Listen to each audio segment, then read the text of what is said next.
Buenas tardes. Gracias a la Biblioteca Regional de Castilla-La Mancha por cedernos este espacio y este tiempo. Gracias también a todos ustedes por su asistencia. Gracias también a Miguel por pedirme que lo acompañe esta tarde en la presentación de su último poemario, de estos nuevos tópicos.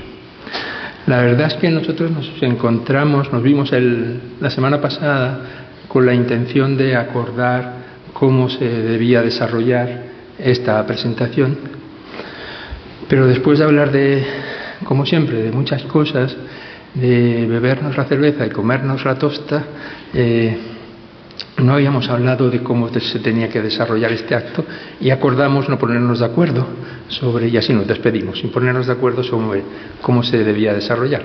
Así que lo vamos a hacer a la vieja usanza, siguiendo los cánones, y yo empiezo con una presentación aunque muchos de ustedes conocen a Miguel Casado y su obra, empiezo con una presentación de Miguel para aquellas personas que han tenido la amabilidad de venir y no conocen a Miguel. Él es crítico literario, poeta, profesor y traductor. Esto lo he escrito por orden alfabético, Miguel. Nació en Valladolid y desde hace unos 30 años vive en Toledo. Su obra como ensayista gira en torno a la poesía contemporánea y a cuestiones generales de poética, con títulos como Del caminar sobre hielo, La poesía como pensamiento, La experiencia de lo extranjero. Esta es una obra que yo he citado a menudo en mis trabajos de traducción. La experiencia de lo extranjero, de 2009. La palabra sabe, de 2012. La ciudad de los nómadas, de 2018. Un discurso republicano. La belleza de la escritura, el último de sus ensayos que he leído también, o el muy reciente volumen de artículos titulado Cosas contemporáneas, de este mismo año. Además, Miguel ha preparado ediciones críticas de las obras de Antonio Gamoneda, José Miguel Ullán y Vicente Núñez. También es autor del ensayo biográfico Ramón del Valle Inclán o de la serie Una abierta de lecturas de la poesía de Fernando Pessoa, que viene publicando desde 2011. Su obra poética, escrita entre 1986 y 2015, está recogida en el volumen Deseo de Realidad, editado también por Tusquets y aparecido en 2023. Ahí están los poemarios La condición del pasajero, del 86, Inventario, del 87, obra que recibió el premio Hiperión, Falso movimiento, del 93, La mujer automática, del 96, Tienda de fieltro, de 2004 y El sentimiento de la vista, 2015. Su poesía ha sido traducida al inglés, al portugués, al francés, al neerlandés y al árabe. Tienda de fieltro fue traducida al árabe también. El año pasado apareció en francés y en alemán su hasta entonces último libro de poemas, El sentimiento de la vista. Y junto a todo lo anterior, Miguel ha encontrado tiempo también para traducir obras de Verlaine, Rimbaud, Francis Ponch, Bernard Noël, Roberto Sangeroteo, Jeanette Berriou, Gaston Cruz y Liu Xia. Es decir, traduce del francés, del chino y del portugués de momento. Y de momento, o de un momento a otro, va a aparecer su edición de la poesía completa de Rimbaud, creo que en Galaxia Gutenberg, sí.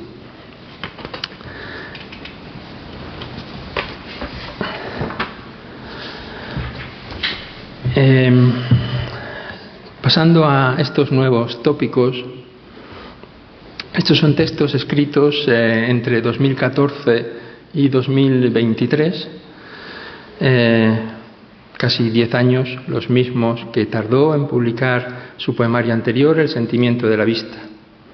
Esta es una obra dividida en 3 partes, cada una de ellas con su título propio, que son Huertos callejeros, Cuaderno de la torcedura y Lo que sigue, lo que para. A través de estas páginas seguimos el ritmo de las estaciones por las calles de una ciudad o por la ribera de un río, con sus grumos de espuma, ese río. Se hace preguntas acerca de la revolución y la democracia, acerca de la miopía y la perseverancia. Hay pensamientos sobre la memoria de los padres. Registra las voces y las pequeñas acciones del sinfín de criaturas que viven a nuestro lado, criaturas y seres de casi todas las especies, desde el geranio al aula de secundaria. Vayan a la página 23, los profesores, si no me equivoco. En este libro hay vida a raudales, una vida escrita en tiempo presente. Por ejemplo, cuando el poeta mira el río, no lo hace atraído por esa corriente que nos arranca de lo presente, ni tampoco lo hace porque la memoria del río le traerá la voz del niño Miguel que fue. El río en estos poemas es tal cual lo ve, lo siente y lo piensa en ese preciso momento en que está en su orilla. Y en ese punto cabe nuestra admiración por el poeta del que se ha dicho que desnuda lo que contempla sin transformarlo. Esa es una constatación que encontramos a cada paso en esta obra. Para no extenderme, quizá podemos empezar por ahí, planteando algunas preguntas a Miguel, a las que seguirá la lectura de los poemas. Luego daremos paso a que el público también haga preguntas y lo ideal será siempre cerrar con una nueva lectura. ¿Te parece, Miguel? Lo hacemos así. Saludo primero. Buenas tardes y gracias, como ha dicho Luis Miguel, a la Biblioteca Regional y a los que están aquí acompañándonos, y no con una banda de bombos que me he encontrado según venía por la calle, que era impresionante la gente que llevaba detrás. Y gracias también muy especialmente a Luis Miguel, que como la mayoría de ustedes saben, supongo, es un experimentado y extraordinario traductor del árabe y arabista, y que puedo decir que en esa actividad también tiene notable contacto con la poesía, libros de Sayed, el iraquí, de Mohamed Benis, el marroquí, que tuvimos el honor de presentar los dos juntos en esta misma mesa, acompañando al poeta, y de Murid Barghouti, el palestino, por ejemplo, que yo recuerde, no sé si se me olvida alguno importante, que son libros que merece la pena leer, en el original supongo, pero en la traducción desde luego. Y nada más, vamos a empezar por donde quiera él. Bueno, pues quizá podemos empezar volviendo al río, ¿no? Toledo, sí. Toledo y Valladolid, con sus muchos ríos, Valladolid fundamentalmente, suman la mayor parte de los días de tu vida. Y quien te lee sabe que el río es una de las realidades por la que más veces te has sentido atraído en tu escritura, en tu poesía. Y yo simplemente para empezar te preguntaría, Miguel, ¿qué tiene el río? El río tiene el río, ¿no? O sea, no tiene nada más que lo que su propio ser, ¿eh? Es curioso de todas maneras porque es muy variable esa atracción que has dicho, ¿no? Porque en realidad los ríos vallisoletanos aparecen, desde luego, pero bastante menos, ¿eh? Y que yo recuerde, el Pisuerga verdaderamente no recuerdo que aparezca. Creo que sí aparece el Duero algunas veces. Como no lo nombro, tampoco lo saben los lectores, ¿no? Y La relación, yo diría, más fuerte que he tenido con un río es desde luego la del Tajo, porque tanto el Pisuerga como el Duero eran ríos por los que se cruzaba miles de veces, ¿no? Incluso el Pisuerga para ir a trabajar todos los días al instituto durante muchos años, pero bueno, quedaban ahí integrados en esa vida cotidiana, y parece que no dieron suficientes voces para que yo me enterara de que querían aparecer. Y en cambio la relación con el Tajo, que es peatonal, pues es otro tipo de relación, más directa, más de estar al lado, más de ver qué le pasa, si tiene más agua extraordinariamente o tiene menos ordinariamente, si está más limpio o más sucio, lo que pasa por allí, la gente que cruza, y esa ribera extraordinaria que no se sabe cómo puede sobrevivir al lado de ese río tan menguado, ¿no? Entonces es una relación fuerte de estar ahí, como tú has dicho. Y no hay otro sentido, quiero decir que, bueno, me atrae la vista, me llama, se queda en la cabeza, y ya está. Y sin alejarnos del río, pero ya con el libro, yendo con el libro en la mano, si te parece vamos de fuera hacia adentro.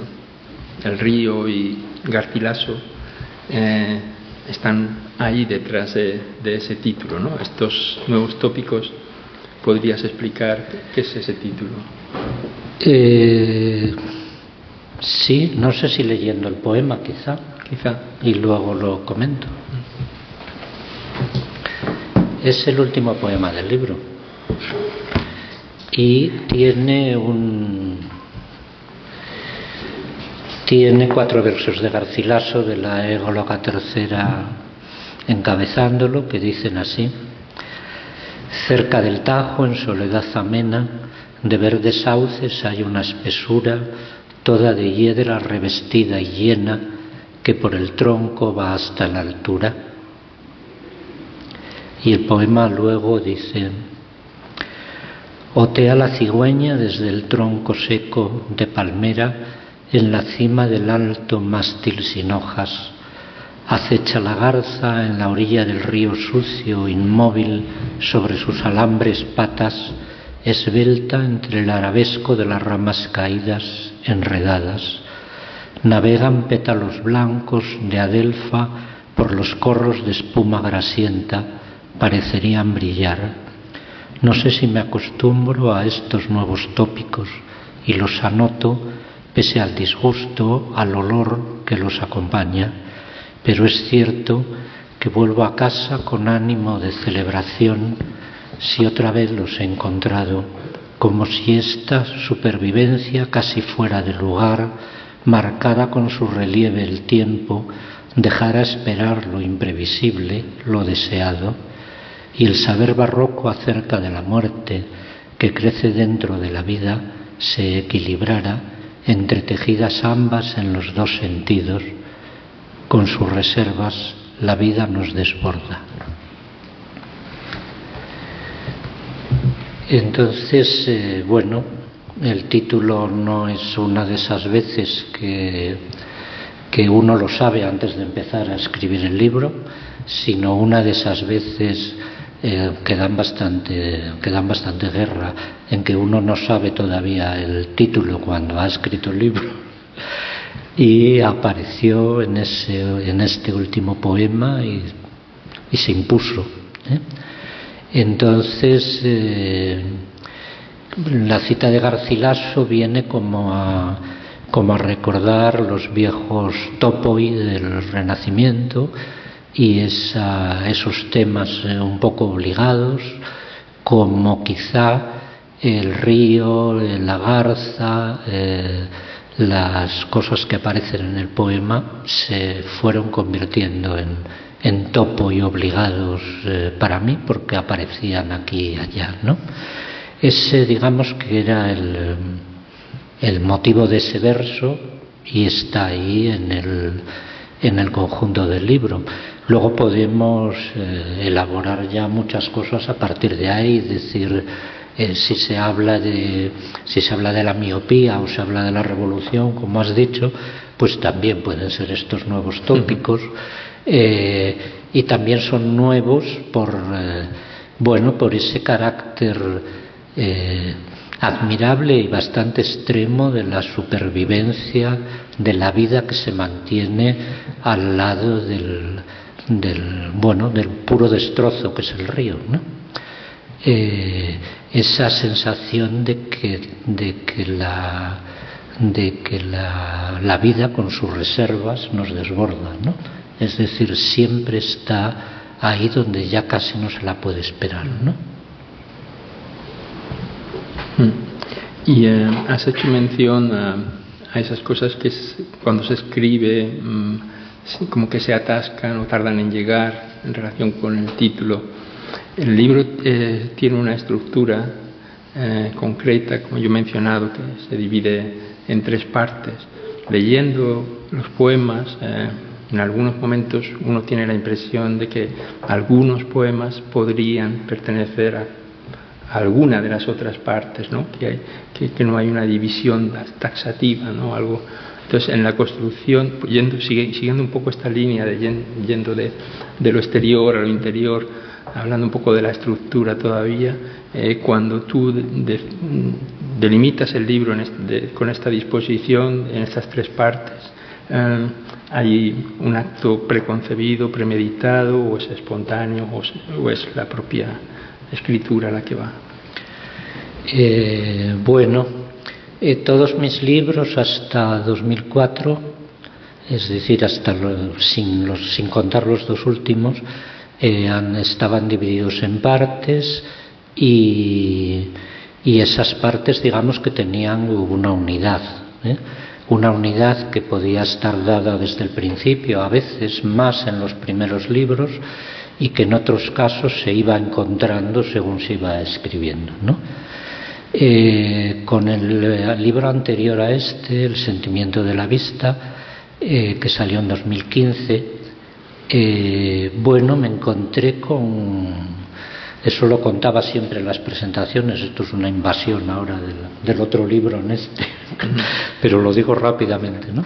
Fue una época muy rara donde yo tenía la sensación durante mucho tiempo de que no escribía nada, y luego de pronto cuando habían pasado bastantes años, me encontré que había escrito un libro en ese no escribir nada, es decir, que estaban ahí todos los poemas en la carpeta, y me pareció que la sensación que daban cuando los leía ahí con sorpresa, verdaderamente como un lector, era quizá la de una especie de diario, ¿no? Aunque lo había escrito a lo largo de 10 años, en realidad contaban las cosas de cada día, con la mezcla, con el desorden, con la sucesión de cosas que no tienen nada que ver entre sí, pero que van unas detrás de otras, que nos pasa cuando vivimos, como un diario. Y entonces que a lo mejor tenía sentido no organizarlo en partes, no darle una articulación, sino intentar reproducir esa sensación. Entonces, ¿qué pasó con este libro? Con este libro había un problema nuevo, distinto, y era que lo que ahora es la segunda parte y se llama El cuaderno de la torcedura, era algo que había escrito más o menos seguido a lo largo de 1 año y medio, y que tenía, desde mi punto de vista, una clara unidad. Y tenía como un propósito, tenía como muchos denominadores comunes, ¿no? Entonces, si lo incluía en el libro, lo tenía que incluir así, como una parte. Y entonces, ¿qué hacía con lo demás? porque lo demás, desde mi punto de vista, no era igual que en el sentimiento de la vista, porque yo creo que los poemas son algo distintos, pero sí era igual en el sentido de esa especie de variedad desordenada que es la vida que vivimos todos los días, ¿no? Es decir, que podría haber admitido perfectamente dejarlo todo desarticulado, como hice en el libro anterior. Pero entonces, si tenía una parte, no iba... Entonces vi claro que tenía que ir en medio, que hacía dos partes con lo demás, y hice esa especie de trampa que has dicho tú muy bondadosamente, de que en realidad, si la primera parte se llama huertos callejeros, pero la mayoría de los huertos callejeros están en la tercera, ¿no? Entonces, como dejar un poco que las cosas se deslizaran, tuvieran esa especie de extraña relación que tienen las cosas de cada día, que muchas veces no lo pensamos, pero ahora estamos perplejos de que la calle está hasta los topes y no podemos pasar, no podemos andar, como me ha pasado a mí esta tarde, y luego acto seguido estamos aquí encontrándonos con algunos amigos y leyendo unos poemas. Y la vida es así enteramente, no todos los días leemos poemas, pero sí pasan cosas que no tienen nada que ver entre sí, ¿no? Entonces, dar esa sensación y esa trampa de poner los poemas en la parte que no les corresponde tiene un poco esa idea de que todo es como una corriente continua, ¿eh? Luego ya las sensaciones del lector cuando diga, pero bueno, que esto no es lo que me ha dicho aquí en el título, pero ese es un poco el motivo, sí.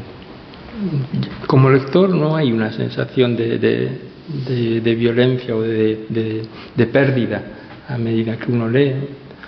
No, las partes están marcadas, pero es verdad que la parte central, esa que tiene una carga política más, quizá como con ese denominador común, ¿no?, de la carga política, te hace verlo de otro modo, pero como digo, yo en ningún momento me he sentido perdido, o he pensado que este poema no encaja aquí, ni mucho menos, no.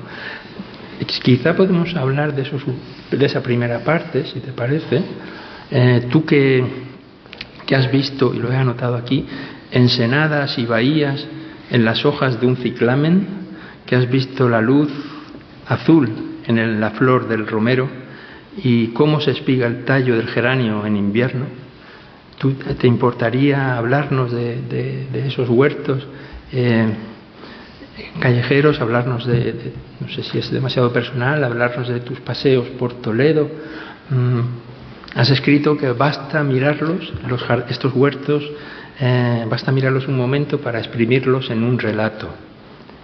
¿Nos puedes hacer ese relato? Bueno, esas cosas de geranios y ciclámenes son de los libros anteriores. Ah, bueno. pero están bien traídas. Yo creo que Toledo es una ciudad en la que la gente pasea mucho, porque yo me los encuentro por la mañana cuando paseo. Pasea mucho en el sentido de salir a andar, ¿no? Quiero decir que no es una experiencia particular, pero sí que, bueno, a mí los años que llevo haciéndolo me ha educado mucho la vista. Quiero decir que veo mucho más que antes, aunque cada vez vea menos, quizá desde otro punto de vista, ¿no? Y eso del relato, en realidad, simplemente es como, no hay propiamente un relato, sino que es como cada cosa en la que te fijas, cada cosa que ves, se organiza ella en tu cabeza, ¿no? Algo así, ¿eh? De todas maneras, hay esa cosa admirable y reciente, que es que la gente se ponga a hacer un jardín en la calle, ¿no? En el terreno público, ¿eh? Eso llama mucho la atención cuando lo cuentas, porque si lo cuentas a alguien de otro lugar y te dice, sí, es que los ayuntamientos alquilan unos terrenos para hacer, y tú dices, no, no, en la calle. Bueno, entonces sí, es decir, están los jardines además que se identifican con los amigos, quiero decir, y yo les llamo así, les llamo el Jardín de Mariluz, aunque tú también has tenido lo tuyo en él, y los vecinos a los que yo no conozco, el Jardín de Federico, y entonces, bueno, les voy poniendo nombres, Y el Jardín de los Vecinos, que es el que sale ahí, pues es uno que yo lo llamo así, en realidad es un señor solo, por lo que yo he ido viendo cuando paso, y que está allí en la bajada de Santa Ana, encima del río. Vamos, encima del puente de San Martín, más bien de esas torretas que hay antes del puente de San Martín. Y es curioso porque el otro día tuve una conversación con un amigo que me llamaba la atención sobre que, por ejemplo, hay un poema dedicado a un amigo que murió, una especie de elegía, y sin embargo, en una época en la que, por desgracia, murieron amigos muy próximos, seguramente mucho más próximos de convivencia que a los otros no les había dedicado ningún poema, y a así, yo le dije, no hay ninguna explicación, quiero decir que simplemente salió, se puso en la cabeza, y quizá la mayor cercanía hace más difícil escribir. Creo que con los huertos pasa igual o algo parecido, ¿no? O algo parecido. Entonces yo creo que la aparición de los jardines, que son jardines más que huertos, en el libro tiene que ver con la experiencia del tiempo. Quiero decir que en esos paseos por lugares repetidos, lo que cambia, como es obvio, son las estaciones, y es el tiempo que pasa, cambia seguramente la perspectiva o el propósito de las personas que cuidan ese jardín. Unas se marchan, llegan otras, entonces todo eso va componiendo pequeños relatos, ¿no? Como hay en el caso de este jardín, que aparece 2 veces, creo, pues hay un momento en que yo me maravillo de un granado y un naranjo, y luego hay otro momento en que lo que más atrae la mirada es cómo faltan el granado y el naranjo, que eso no lo dice el poema, pero se los llevó a aquella Filomena. Entonces, digamos que estas pequeñas cosas van tejiendo hilos y van nombrando el tiempo que pasa también por uno mismo, ¿no? Y quizá por eso se fijan y, digamos, piden su poema, ¿no? ¿Te apetece leer alguno de estos? Sí.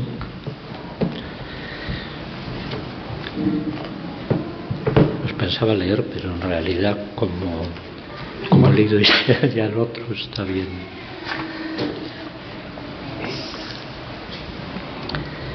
Son 89 y 105.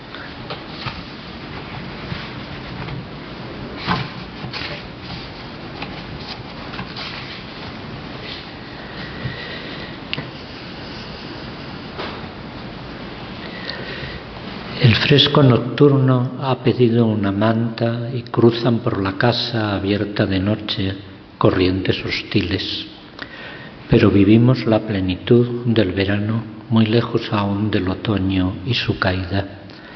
El que llamo jardín de los vecinos se va pareciendo a una selva disforme, sobre todo porque ya no distingue colores, perdido el último amarillo de los gladiolos. Solo naranjas y granadas se emboscan en las ramas, engrosándose. En el embarcadero los gansos jóvenes navegan solos y no se dejan ver los adultos. Las garzas no cejan en su vigilancia, esperan siempre. Eligen los gorriones una barra húmeda de pan sobre la acera, acotada por vasos de agua. Con un bastón se acerca a la vecina a ofrecerla.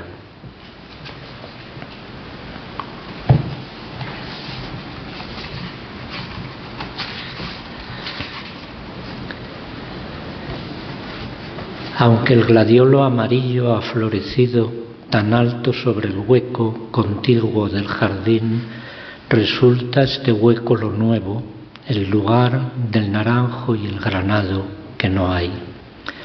La vida vegetal crece enroscada en la humana, y no es tanto el cambio del clima como la informe masa de tiempo que han traído estos años de pandemia.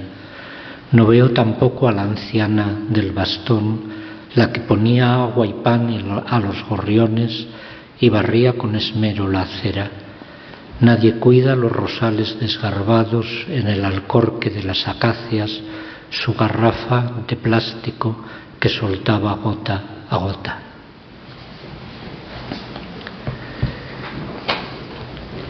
Hay una cosa que sí que aparecía en el sentimiento de la vista y que yo creo que vuelve a aparecer quizá más claramente, que es que dentro de ese desorden que digo y de sucesión de cosas que no tienen nada que ver, van apareciendo como hilos que conectan algunos poemas entre sí y los con otros no, y eso me interesa bastante, me interesa cada vez más, creo, esa manera de trabajar, ¿no? Cómo van apareciendo esas historias, lo de la miopía, lo de determinadas cuestiones políticas que aparecen también en estas dos partes, digamos, de diario, ese tipo de cosas, ¿no? Y estos jardines, ¿no?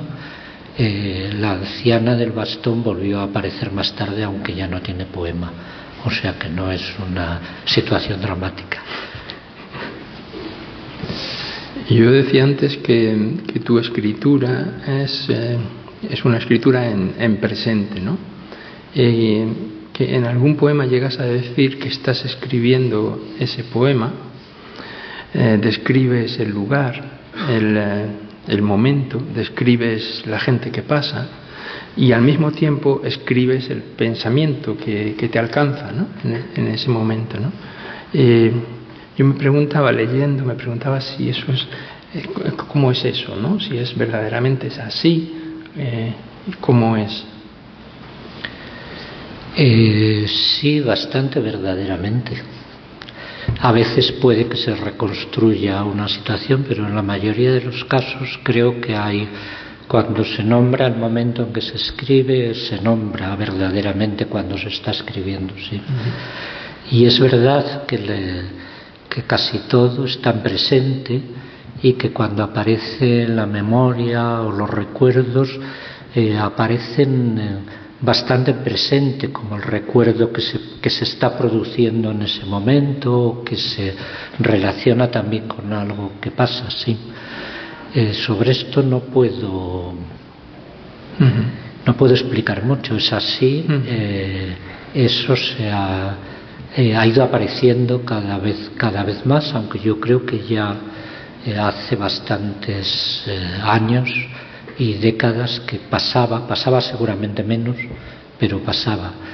Y en el caso ese que dices del presente y el pensamiento a la vez, esa parte central del cuaderno de la torcedura, en realidad sí que surgió, si no surgió antes del primer poema, que creo que no, cuando escribí el primer poema surgió, lo vi. Era la idea de no propiamente escribir sobre política ni exponer ideas políticas, sino tratar de mostrar cómo el pensamiento sobre esas ideas políticas iba desarrollándose o iba apareciendo, ¿no? Es decir, tratar de captar ese momento en que surge el pensamiento, a veces generalmente a partir de cosas que se ven, o se oyen a partir de la percepción inmediata, pero no siempre, ¿no? Porque el primer poema, por ejemplo, surge del horóscopo. De Acuario. ¿Quieres que lo lea? Sí. Vale. Que descubres que Acuario no es un signo de agua, ¿no? Eso es.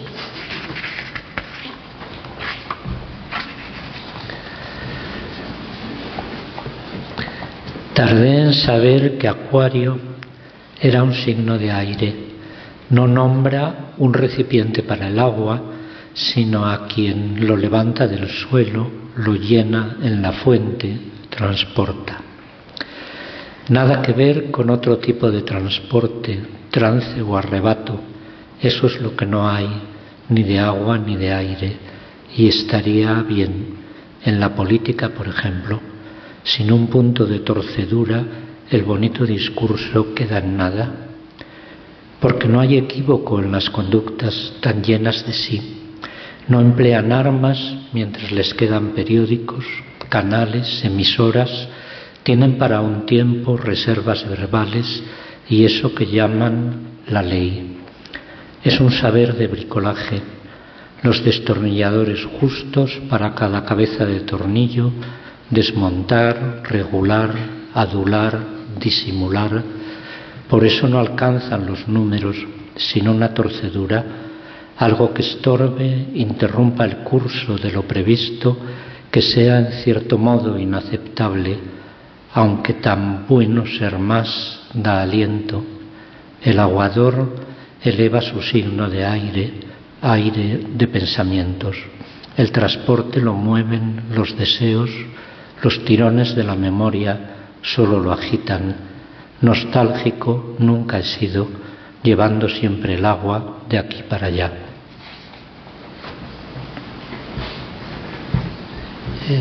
No sé si te parece que te apetece seguir leyendo. A mí me gustaría escuchar de tu voz uno de ellos en el que hablas, estás arrancando las malas hierbas, o el sujeto poemático está arrancando las malas hierbas y al mismo tiempo está pensando en la revolución, ¿no? Al hilo de lo que estabas comentando. Vale. No lo he leído en ninguna presentación. En la página 79, creo.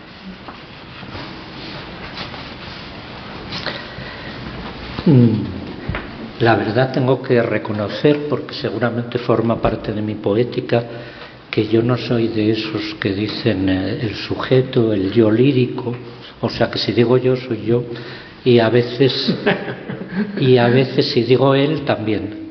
Eso depende del momento, porque eso pasa, ¿no?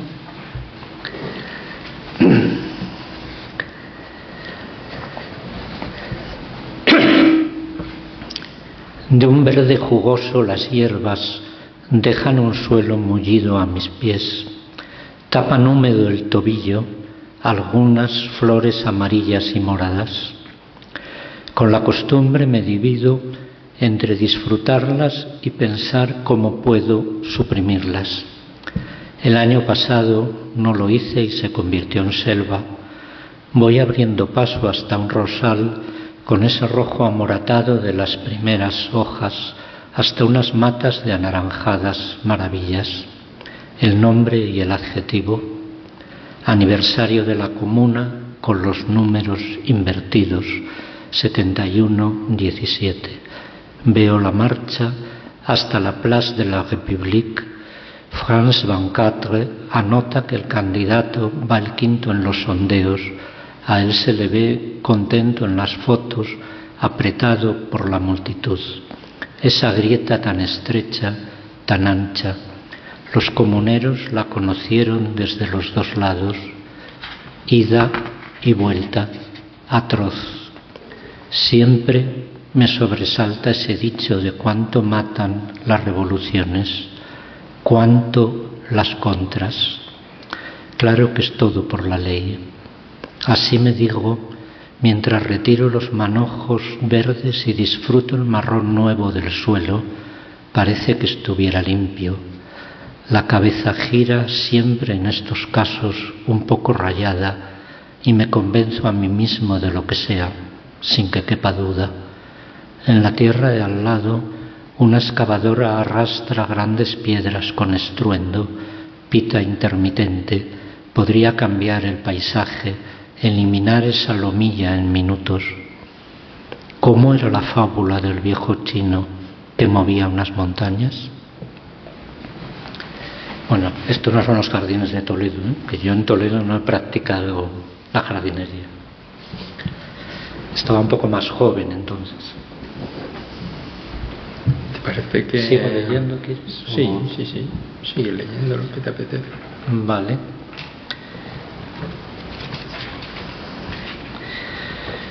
Por ejemplo, de la primera parte, que no he leído ninguno.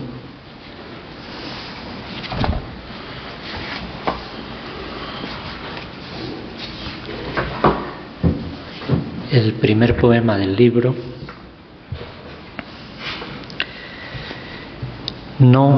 No es como el fuego que pintó el Bosco para las calderas del infierno. Corre aquí en la ventana del tren, cernido por el negro amoratado de los horizontes altos. Un amanecer tan rojo, tan ardiente, baña postes eléctricos, bloques de casas, árboles, rojo y real, levantado por el brillo primero de la luz. Desde la somnolencia y los teléfonos no lo han visto, recogidos, un poco enroscados en los asientos antes de lanzarse al día. Suburbial aurora roja, como la vieja barogiana, sin simbolismos, tiempo de espera. Bustos gesticulan más tarde en el televisor sin sonido, tampoco la conocen. Hablan en su ruidoso silencio. Es raro, no sabes explicártelo. Este tiempo es así, inundado de color mímico en los rincones. El día cae en medio, hasta irreal de tan rojo, como para dejar los ojos allí, asegurándose.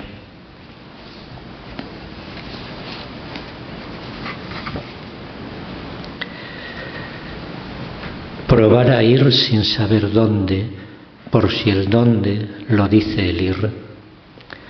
Lo que el camino propone, explica, escucharlo mientras se sigue en marcha, con la vista a un lado y otro, atento a si surge algún detalle, algo que se haga ver, como en la consulta, cuando ante una pantalla te amontonan cristales en los ojos y tratas de apreciar un trazo, palo o curva o su bifurcación. Los racimos de flores que han respetado las tormentas o el lugar de encuentro de los gansos, su sórdido pedregal. Queda lejos lo de detenerse, va pasando el tiempo.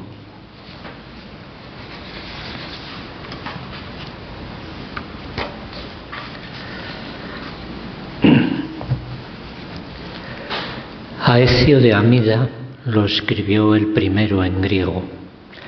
Ahora Amida pertenece al Kurdistán turco, nombre en armenio de Diyarbakır, ciudad conocida por las noticias de asedio y represión. Aecio era médico de Justiniano.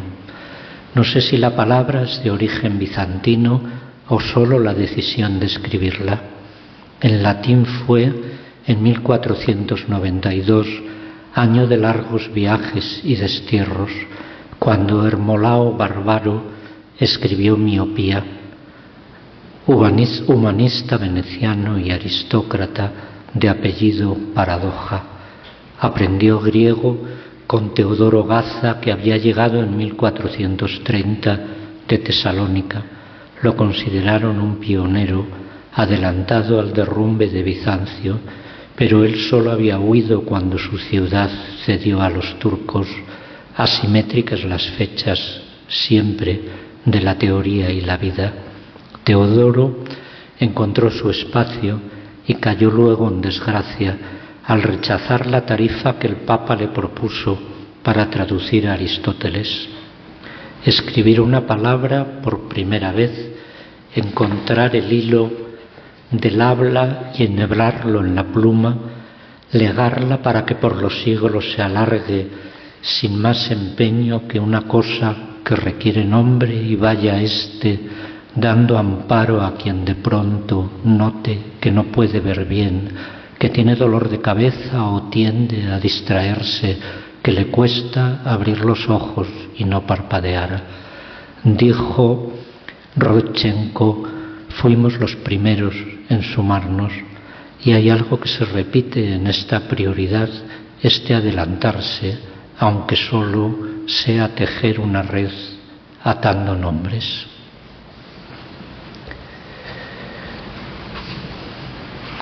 Y el último poema de esta primera parte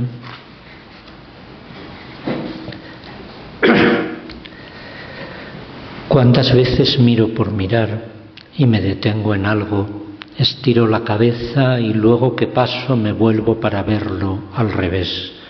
Es un gozo, pero no recurro a la palabra belleza, no lo digo así. Puedo en ocasiones llamarlo vida porque se mueve, contradice, teme, deforme un poco o impreciso, se cae, no dura, parece que dependa del momento o de un gesto o acción o de quien mira, o tiene luz, transparencia, el brillo en sus ojos cuando levanta la cara, es intenso y conmueve estar ahí, aunque después pesen los tiempos del día, pidan pausa, un gozo que no dura, como una chispa, y también por eso lo llamaría alegría si se me ocurriera.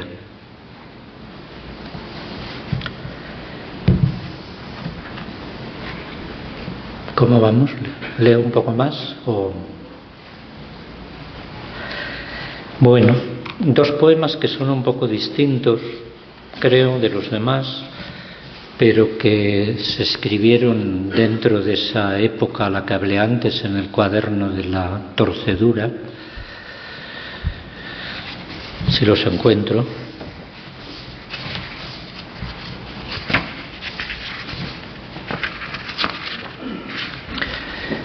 En la página 67, porque ya veo que Alfonso los busca todo el tiempo y así le ahorro trabajo.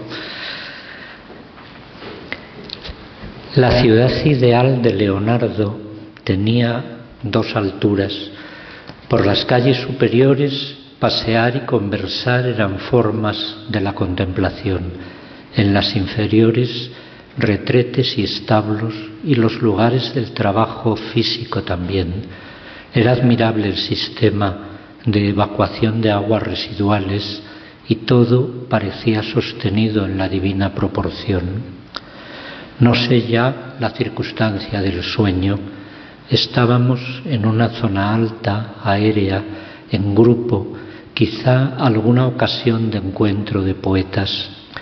Luego el espacio se parecía a un pasillo y al recorrerlo se descubría su final, al modo de aquella tierra plana tolemaica. No fue el abismo de golpe, sino el olor insoportable. El pasillo iba perforándose como si se corroyera o como en las imágenes de una ciudad bombardeada. Cada vez se hacía más difícil encontrar un punto a donde no llegara aquel olor a muerto.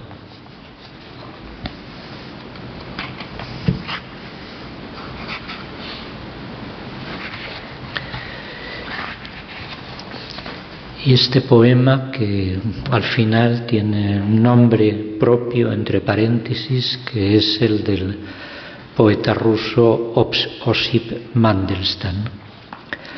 Hay algunos versos suyos que están entre comillas y hay algunas que al principio del poema y hay algunas imágenes que son suyas también, pero no están entre comillas, sino un poco mezcladas. Hay una vida plena fuera de la ley, escribía en su ruso músico, no ser dócil ni servil. Sacaba a veces del bolsillo trocitos mínimos de papel, tal que notas arrebujadas para echar a la papelera, arrugadas letras, trazos. Con los años y la mala salud se le iba haciendo difícil componer. Así hacía sus poemas en la cabeza. Ni dócil ni práctico, desconocía el arte de los pasillos, la lluvia lenta de los halagos. Su propio hermano tuvo una casa y coche y el capricho de una cámara de cine en la vejez. Él hacía mucho que había muerto en el campo, el revolucionario de la familia, la tierra negra y la libertad del nomadismo, las balsas por la corriente.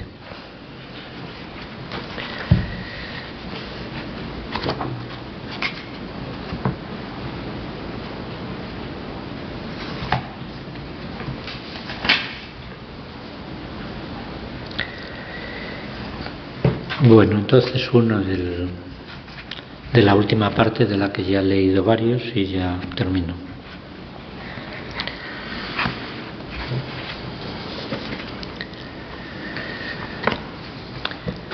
Se diría que últimamente veo mejor, le digo a la oculista. Al pasear por el río distingo desde lejos un punto blanco, apenas un punto, y reconozco una garza. ¿Y es una garza?, pregunta con sorna. Sí, respondo, hay fotos, pero no cuento que a veces será una piedra o un tronco blanquecino, y dudo si son las fotos las que ven o las que me enseñan a ver. Tenemos en casa la costumbre de sentarnos juntos, ir mirándolas. Ella las amplía con los dedos, va encontrando mucho más de lo que había, y ver se hace cosa de dos. Viene a la mañana el sentimiento de la vista con este mundo de las manos y los ojos compartido.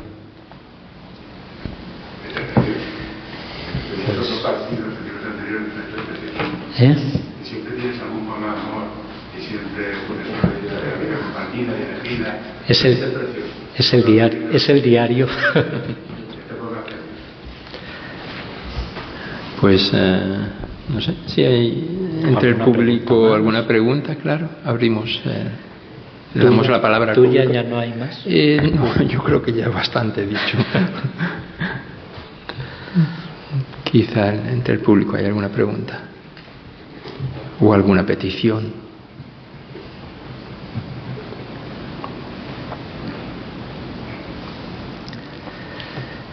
Bueno, pues nada, puedo leer un poema un poco raro que lo suelo leer yo y no lo he leído, y así se lo dedico a Federico, ya que está presente, y tenemos en común. De todas maneras, yo tengo más preguntas, sí, pero quizás vale, es hora de... ¿Lo leo o las preguntas primero? Ya lo tengo que leer. No, léelo y cerramos con el poema mejor. No, unas preguntas están bien. Vale. Luego busco otro si quieres. Se lo dedico a Federico porque compartimos la manía de estudiar chino, y el poema tiene un paréntesis al final que dice ejercicio de chino.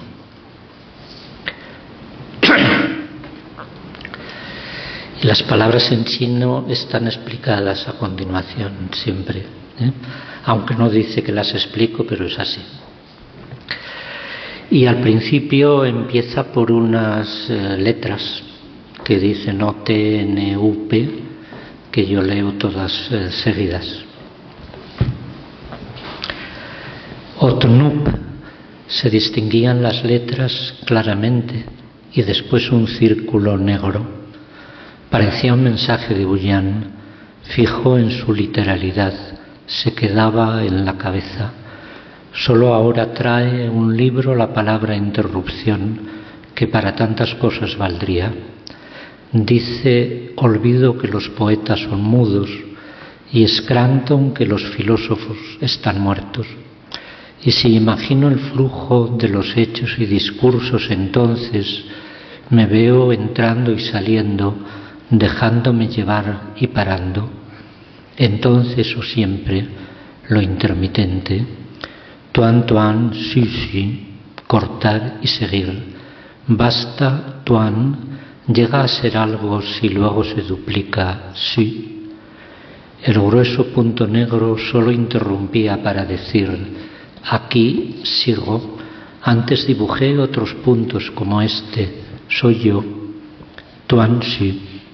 Y no recuerdo la ira, aunque tuvo que haberla, también había un hilo que tejía la continuidad, pero la ira es tartamuda, tiemblan las manos, ahogan al agolparse las palabras. Kouchiche, comerse la propia boca, acotado por el morfema nominal personal, el tarta, mudo interrumpido, violento. Cuanto más tiemblan, más claro lo veo, lo que sigue, lo que para.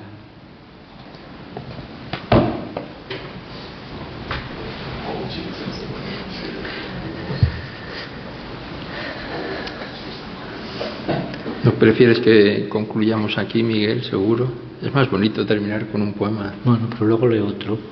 Haz una pregunta por lo menos, así no te quedas. Bien. Esta es la cuarta presentación que haces, ¿no? Quinta. Y además... y última, creo. Y además te has visto en la tesitura de volver a leer el libro 2 años después de haberlo terminado, ¿no? Porque este libro se terminó, lo entregaste en el 23 y además habrás tenido, digamos, el feedback del público en esos actos, ¿no? En esas presentaciones. La pregunta es si eso ha cambiado tu percepción del libro, si hoy lo ves de otro modo, lo entiendes mejor, peor. ¿Qué piensas? Sí, completamente. Otras veces no recuerdo que me hubiera pasado de la misma manera. Siempre va cambiando la relación con los poemas a lo largo del tiempo, pero esta vez ha sido muy distinto, porque quedó terminado yo diría que en el verano o al principio del otoño de 2023, y eso, digamos, no ha salido hasta ahora porque fue un acuerdo con la editorial, porque estaba prevista la publicación de la poesía reunida, y entonces yo les dije que estaba terminando un libro, que lo tenía prácticamente terminado, pero que prefería no incluirlo en la poesía reunida porque quería que el libro tuviera vida independiente. Y ellos me dijeron que les parecía bien y que entonces había que dejar un tiempo prudencial para que los lectores que hubiera hipotéticamente tuvieran como un poco de espacio entre una publicación y otra, ¿no? Y entonces, después de 2 años se publica. Claro, lo volví a leer algunas veces, corregí a lo mejor una palabra, creo que no mucho más, pero bueno, tienes que leerlo, luego tienes que corregir las pruebas, es decir, que lo lees, pero la sensación que tenía era de que el libro era un desconocido. O sea, verdaderamente cuando llegué a la primera presentación, que fue en Barcelona, no sabía muy bien qué iba a pasar. Había escogido unos poemas para leer, pero realmente no. ¿Qué iba a pasar en mi cabeza, sobre todo? Porque bueno, luego a la hora de la verdad pasar, tampoco pasa nada nunca, ¿no? Y sí, entonces ahora ya no es un desconocido, ha ido como recuperando la realidad que quizá había perdido en ese tiempo de espera. Y luego las presentaciones han sido muy, muy variadas, y entonces han dado lugar a tonos distintos, a conversaciones distintas, y hasta esta misma de hoy. Y entonces, bueno, es como que el libro vive de alguna manera, y se había quedado ahí un poco momia, esperando, y Y entonces en ese sentido está muy bien, se agradece mucho.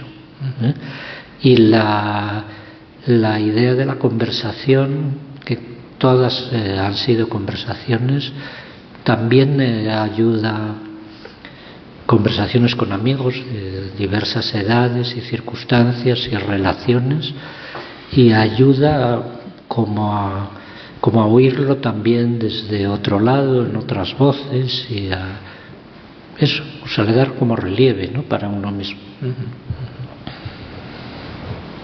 Bueno, pues te toca a ti.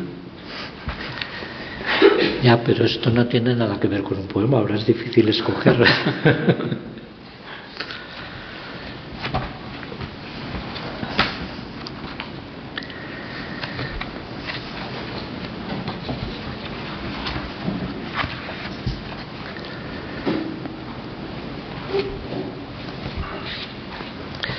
Uno cortito, si lo encuentro.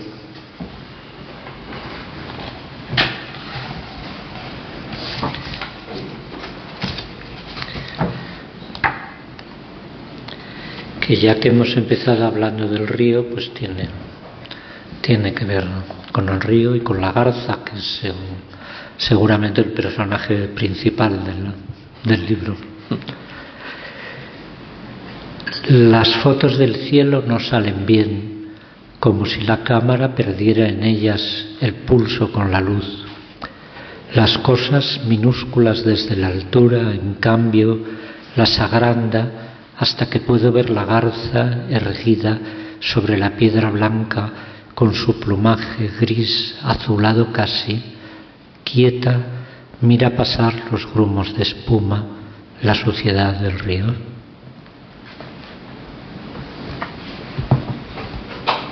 Pues cerramos aquí. Pues lo dejamos así. Muchas gracias.